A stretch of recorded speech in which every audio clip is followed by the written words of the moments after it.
Ever wondered how one dynasty ruled over a fifth of the world's population and produced a quarter of the global GDP? Today, we're diving deep into the story of the Mughal Empire, a dynasty of unimaginable wealth, brilliant art, and epic battles that shaped the Indian subcontinent for over 3 centuries. This isn't just a history lesson. It's a tale of ambition, innovation, and legacy that still echoes today. Our story begins not in India, but in the heart of Central Asia. Meet Babur, a descendant of both Timur and Genghis Khan.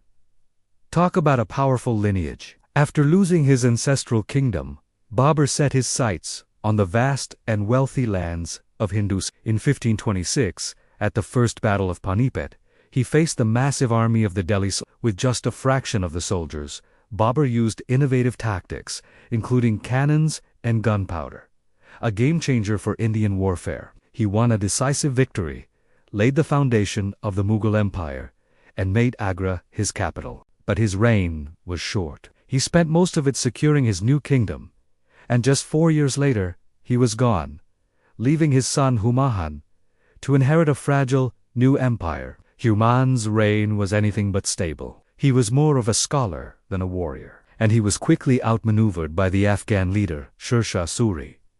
Humayun lost the empire his father had fought so hard to win and was forced into exile in Persia. For 15 long years, he was a king without a kingdom. But this exile wasn't a total loss. He was exposed to Persian culture, art, and architecture, which would later have a profound influence on the Mughal court. In 1555, with Persian help, Humayun finally managed to recapture Delhi. Tragically, his victory was short. Just a year later, he stumbled and fell down a flight of stairs in his library and died. The fate of the fledgling empire now rested on the shoulders of his 13-year-old son, Akbar.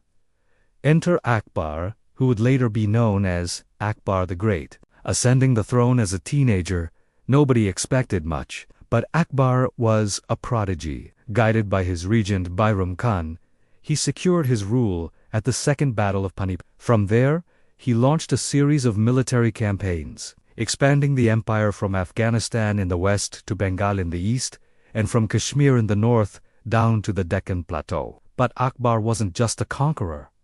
He was a visionary administrator. He reorganized the government, introduced a fair tax system, and created a bureaucracy based on merit, not birthright. What truly set Akbar apart was his incredible religious tolerance. In an age of widespread religious conflict, Akbar sought harmony. He was a devout Muslim, but he was fascinated by all faiths. He would hold weekly debates in his hall of worship, inviting scholars from Hinduism, Jainism, Christianity, and Zoroastrianism to discuss philosophy and theology. He even abolished the jizya, a tax on non-Muslims, a move that won him the loyalty of his diverse subjects. He tried to create a syncretic faith called Din-i Ilahi, or the divine faith, combining elements of many religions. While it never gained a mass following, it showed his radical dream of a united, multi-religious state. Akbar's reign was the true golden age of the Mughal Empire,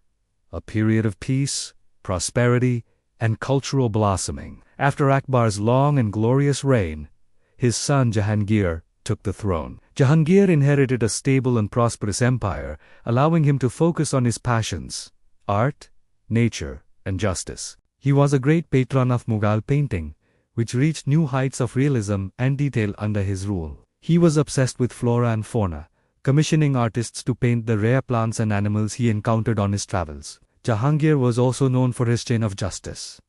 Anyone seeking justice from the emperor could pull a chain attached to a bell outside the palace, and Jahangir would hear their case personally. However, his court was also a place of political intrigue, much of it orchestrated by his powerful and intelligent wife. Nur Jahan was the real power behind the throne, effectively ruling the empire in Jahangir's later years. Next in line was Shah Jahan, whose name means King of the World. His reign is remembered as the zenith of Mughal architectural magnificence. And when you think of Mughal architecture, one building comes to mind: the Taj Mahal. This breathtaking mausoleum of white marble was built in Agra as a tomb for his beloved wife, Mumtaz Mahal, who died during childbirth. It took over 20 years and 20,000 workers to complete, and remains a universal symbol of eternal love. But Shah Jahan's building spree didn't stop there. He built the Red Fort in Delhi, the Shalimar Gardens in Lahore, and numerous mosques and palaces, all adorned with intricate carvings and precious stones. This period was the peak of Mughal wealth and splendor. But this extravagance came at a huge cost, draining the state treasury and placing a heavy burden on the peasantry. The glittering era of Shah Jahan came to a grim end. When he fell ill, his 4 sons immediately began a brutal war of succession. The most ruthless and capable of them, Aurangzeb, emerged victorious. He imprisoned his aging father in the Agra fort, where Shah Jahan could only gaze at the Taj Mahal from a distance for the rest of his life. Aurangzeb was a stark contrast to his predecessors. He was a devout and orthodox Muslim who reversed many of Akbar's policies of religious tolerance. He reimposed the tax on non-Muslims and destroyed several Hindu temples, which alienated large parts of the population, particularly the Rajputs and the Marathas. Aurangzeb was a formidable military commander and expanded the empire to its greatest extent, covering almost the entire Indian subcontinent. But he was constantly at war. His long and costly campaigns in the Deccan Plateau to subdue the rising Maratha Empire drained the treasury and exhausted the military. His reign was the empire's largest, yet it was also the beginning of its terminal decline. By the time Aurangzeb died in 1707, the empire was overstretched, financially broken, and seething with rebellion. After Aurangzeb's death, the Mughal Empire entered a period of rapid decline. A series of weak and ineffective rulers, known as the later Mughals, sat on the throne. The empire fractured as regional governors and warlords declared their independence. The Marathas carved out their own empire in the west, the Sikhs rose in the Punjab, and foreign powers like the Persians and Afghans raided the wealthy capital of Delhi. In 1739, the Persian ruler Nader Shah sacked Delhi, massacring its inhabitants and carrying away immense treasures, including the legendary Peacock Throne and the Kunnur Diamond. The Mughal emperor was left as a mere figure. The final nail in the coffin was the arrival of the British. The British East India Company, initially a trading body, gradually took advantage of the political vacuum. Through diplomacy, manipulation, and military might, they became the dominant power in India. The last straw was the Indian Rebellion of 1857. After the rebellion was crushed, the British exiled the last Mughal emperor, Bahadur Shah Zafar, to Burma.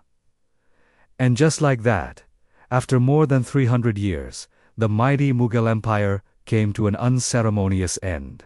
But the Mughal legacy is everywhere. It's in the stunning architecture of the Taj Mahal and the Red Fort. It's in the rich flavors of Mughlai cuisine, with its beer. It's in the art, the music, and the poetry of the subcontinent. The Mughals created a sophisticated, multicultural empire that left an indelible mark on the identity of modern India, Pakistan, and Bangladesh. Their story is a powerful reminder of how empires rise on ambition and fall under their own weight. But their culture can live on forever. Thank you so much for joining me on this journey through the rise and fall of the Mughal Empire. If you found this fascinating, please hit that like button and subscribe for more deep dives into history. Let me know in the comments which empire you'd like to explore next. See you in the next video.